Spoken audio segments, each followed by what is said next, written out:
kişilər uşaq pulu davası eləməyin. Vallahi kişiyə yaraşmır. Kişi də uşaq pulu davası eləyər. Azərbaycan kişisi daha deyirəm, fahişə qadından beşbeter olub bəziləri. Uşaqlar üçün verilən müavinətin bərpası mövzusunda danışmaq istəyirəm. Bu müavinət bərpa oluna bilməz. Niyə? Uşaq pulu məsələsi bugün gündəliyə gələrsə və tətbiq olunarsa, bəs düşünmürsünüzmü ki, valideynlərdə bu şəkildə bir asılılıqmı və yaxud da ki, həm də bir tənbəllikmi yarada bilər?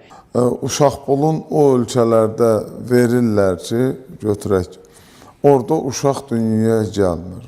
Bir həqiqəti bilməliyik. Bugün dövlət hər bir nəfərə 500 manat uşaq pulu da versə, yenə insanlar razı qalmayacaq. Qalmayacaq, çünki o 500 manata görə həyatını quracaq, o ona bəs etməyəcək.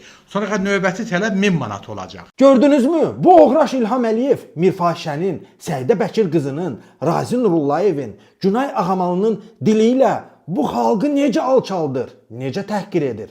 Bu sözlərin müəllifi bu mikroblar deyil. Bu sözlərin müəllifi şəxsən İlham Əliyevdir. İlham Əliyev Mirfahişəyə, Səidə Bəkir qızına tapşırıq verib ki, bu xalqı alçaltsınlar.